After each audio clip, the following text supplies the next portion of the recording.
everyone. I'm very happy to open the first session today. We'll have 4 talks, very interesting talks, including one keynote talk by Dr. Barak Rizi. But we will open with the first talk that will be given by Dr. Yonit Hoffman, a senior data scientist at Windward. The title of the talk is Data to the Rescue, Predicting and Preventing Accident at Sea. Dr. Yonit Hoffman, please come, is a senior data scientist at Windward, a world leader in maritime risk analytics. Before investigating supertanker accident, she researched human cells and cancer at Weizmann Institute, where she received her PhD and MSc, master's degree, in bioinformatics. Yonit also holds a BSc in computer science and biology from Tel Aviv University. The stage is yours. Thank you. So, hi, my name is Yonit. I'm a data scientist at Windward. I came to Windward 2.5 years ago from the Weizmann Institute, where I did my PhD in bioinformatics. And then I moved from research in cancer cell directly to research of ships. And today I'm going to tell you about predicting and preventing accidents at sea. So, why ships? Well, before I came to Windward, I never been on a very large ship. I never even saw a large ship. How many of you ever seen a very, very large ship? Not many. So it seems like we live on land and ships are at sea and we have nothing in common, right? But we are outside of Tel Aviv, so I assume many of you own cars. Well, they come to Israel via shipping. Washing machines, IKEA furniture, all arrive to Israel via shipping. In fact, 90% of the world trade is via shipping. So our lives are full of shipping without us even being aware of it. And you know what else? Ships have accidents. In fact, 1 out of 10 ships will have an accident in the next year. And an accident at sea is something huge. People lose their lives, huge environmental losses, and of course, financial losses. So this is an example of an accident that occurred this year. 2 tankers carrying gas exploded, millions of dollars lost, 11 people dead and more missing. It was a huge ecological damage. It took them days to put out the fire. And this is not the only accident. There are many such accidents every year. So the question is, can we, as data scientists, predict these accidents? Let's pause for a minute and talk about cars. So this unknown fellow, well, he's a risky driver, right? He drives fast, maybe even uses his gun while driving, maybe even getting shot. Hopefully, we are all safe drivers, we obey traffic law, we don't use our cell phone while driving, and it's quite intuitive to understand that different drivers have different probability of having an accident. So why not do the same with ships? The only problem is that most of us don't operate ships, and this is a much more complex issue. But what if we could model the unique operational profile of every ship in the world? Maybe then we can predict accidents. So what's the data here? Ships transmit their location, and at Windward we gather more than 100 million transmissions a day. And after a huge algorithmic work that took us a few years, we got to this, the Windward system, where we can see the full historical and real-time path of every ship in the world. So, can we go from these 100 million transmissions a day to models that predict accidents? It's all about context. The path of the ship is not enough. We need to know what the ship is doing and why. So at Windward, we combined maritime expertise together with data science capabilities to really model context. Let's start with what? What is the ship doing? So these are pictures of 3 ships and 3 paths. The only thing I can tell you is that the red line indicates low speed. But if you show this to a captain, he will immediately tell you that these are completely 3 different activities. In fact, the first one is anchoring, which is just throwing your anchor. It can happen in the middle of the sea. The second one is mooring, which is anchoring in a safe place, such a dock within a port. And the third one is drifting, which is turning off the engine and letting the winds and the current take you along. And it can happen because of fishing or because something is wrong with the engine. So we tagged and analyzed thousands of such events, and train machine learning models to detect them. So in our production system, we detect these three activities in real time and historically, and these are not the only ones. We have models to detect a meeting between two ships, or deliberately turning off the transmission, or changing course. So we know what the ship is doing, but we also want to know why. And the why can be because of geography, weather, navigation, and many more. Let's start with geography. So if you consult a maritime authority, they will tell you that just like on land, there are specific areas at sea as well. And at Windward, we have polygons indicating areas of interest such as all the territorial waters, or all the docks, and even the ports. So we can say how much time did the ship spend in the port of Haifa, or in Iran. But we can do even more complex things with geography. For example, sailing at dangerous depth at night. What does it mean? So we have the water depth all around the world, and we can cross it with a draft of the ship. What is a draft? So when we look at the ship, we only see a part of it that is above the water. But there is also a large part within the water, and this is called the draft of the ship, and it differs between different ships. So if we know the draft of the ship and we know the depth of the water, we can ask how much depth is below the ship. And if it's in shallow waters, then the ship is in danger of touching the ground, getting stuck, and this is a grounding accident which is very severe. We can also cross it with the day and night data all around the world. So eventually we can say how much time did each ship in the world sailed at dangerous depth at night. And this is a very good risk predictor. Let's talk about navigation. So again, just like on land, there are also navigational maps at sea. For example, in purple is a separation zone, and these are traffic lanes with direction. Let's look at this movie. Follows the red circle. Can you see it? It's a path of the ship. It's a ship. I'm not sure you can see it. Okay. Now, we can't say much about this ship or its behavior. But now let's add context. Let's overlay the navigational map. Look at this ship. Well, it's now crossing the separation zone and it's sailing in the opposite direction. This is a very risky behavior that we can detect only when we add context. Let's talk about weather. So weather affects shipping, but it's not only the weather, because some ships must encounter bad weather. It's just part of the regular route. So it's not only about which weather you encounter, it's also about the behavior in bad weather. This is again the Windward system, and this is the path of the ship. We can't say much about it, but now let's add context. So this is a waves map, and we see the red circle is the eye of the storm. So this ship sailed directly towards the eye of the storm. Let's look at another ship that was at the same time in the same area. Well, this ship did a detour to avoid the storm. In fact, this is a very sad story. The ship was called the El Faro. It sank, and 30 people lost their lives. And it was found out that they had delayed weather information. And this is why it had such a weird behavior. So it's not only about weather, it's also about behavior in bad weather. So we have more than a few hundred features describing the operational profile per ship. And now we can use them to model the problem. So we have 4 accident-specific models. We use XGBoost. And we have different models for different accidents because different accidents have different risk predictors. But for modeling, we also need labels. And unfortunately for us, there is no such thing as a ground truth accident database. So we created one. We gathered data on accidents from open sources and from sources that we bought. And we tagged and analyzed each one of them because this is an imbalance problem. On top, there are 10% accidents in the world, and we don't have them all. So we really need to make sure that every accident that enters the database is correct. So can we predict accidents? Definitely yes. We have very good models that do it.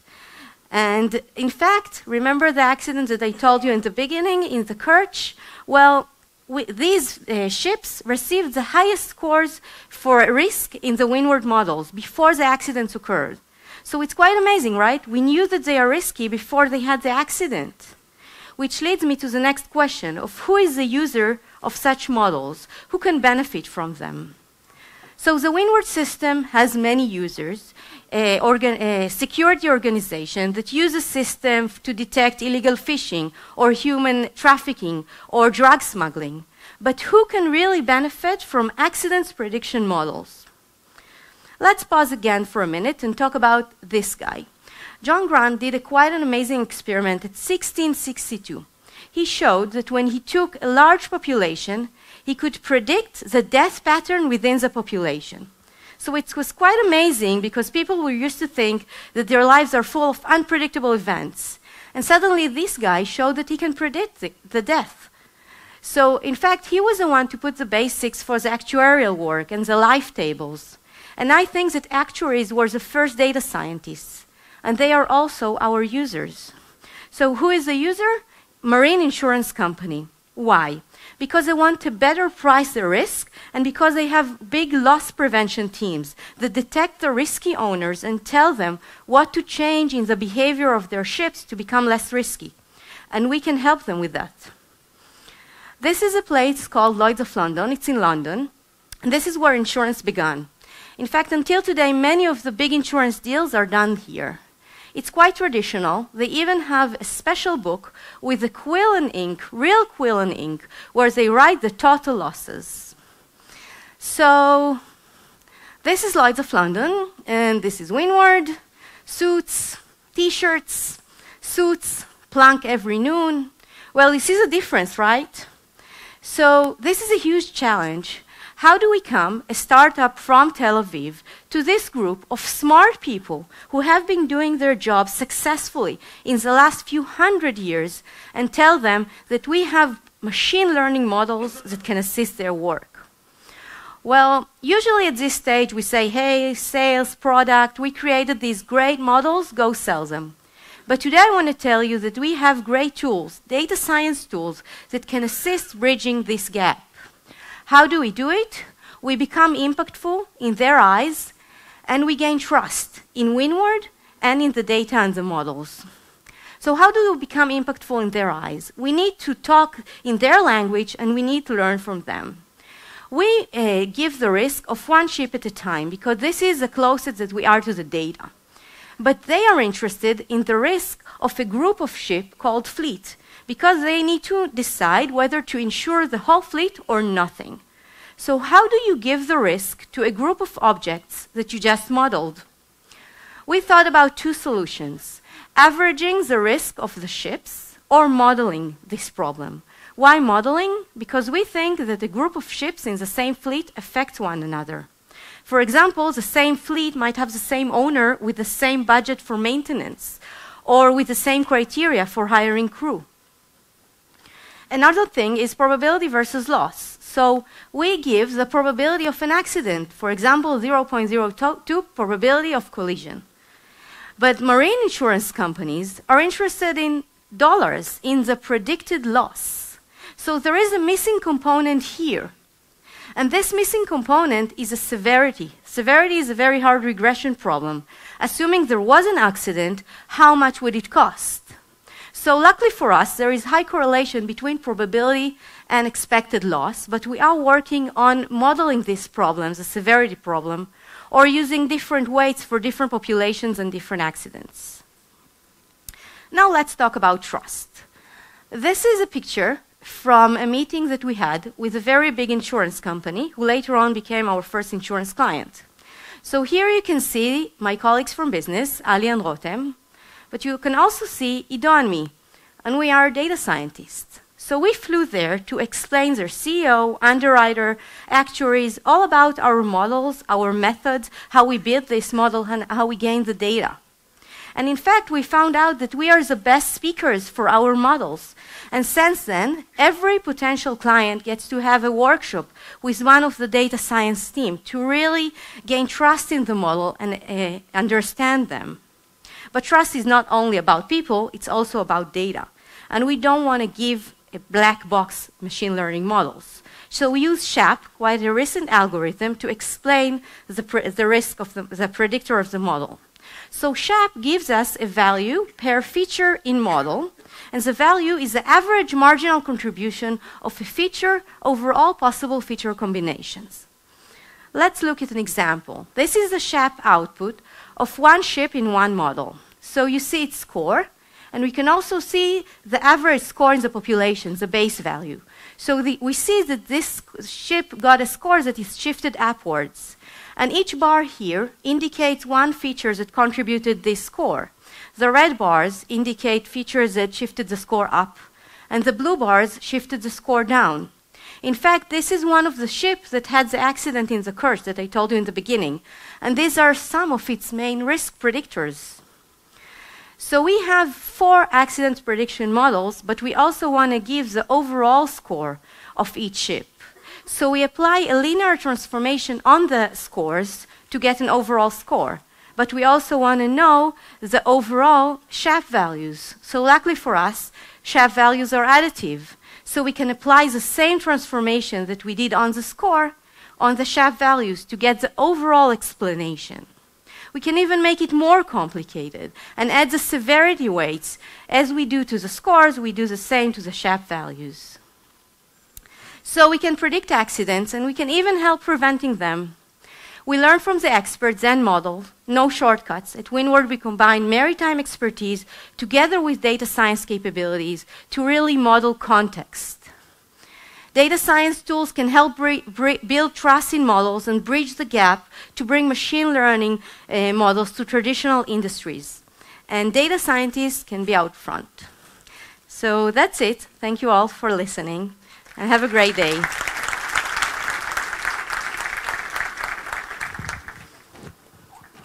Thank you very much. Can you turn on the light for question in the audience?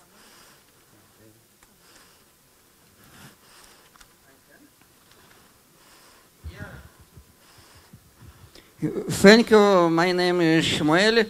I want to ask you if we can to use in the same models of prediction of accidents for to predict accidents not just in the sea, but accidents of cars, accidents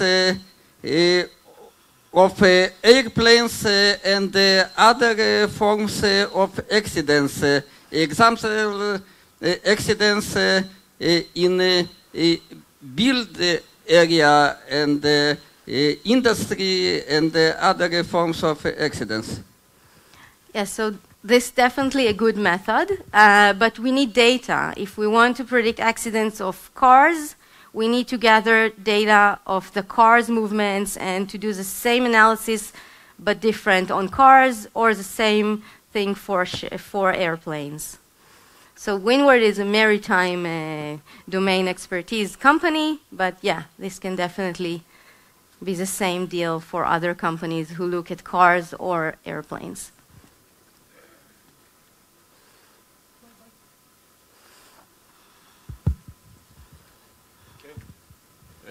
Very interesting talk, thank you. Can you also predict when the next accident will happen? We predict for the next year. We look at the behavior of the previous year on the next year. It's actually a much harder problem than just predicting for the next month. And so I think it will be even easier to predict for each month at a time or something like that. And the reason that we work like this is that insurance company needs to know the next year. But yeah, we can definitely look at smaller time windows. Okay, another brief question. Can you mention the area under curve that you get in your models? So for our ROC, area under curve, it depends on the type of accident, and it varies. And of course, it also depends on the accident database we have. We aim for between 0.7 to 0.8. Thank you.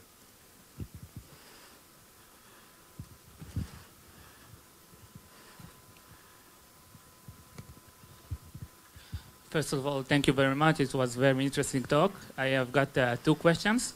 My first question is that have you tried other models than the XGBoost, models that can capture sequence of events? And my second question is, you probably have done some feature importance. So can you tell us what are the best or the high features that contributed to your model?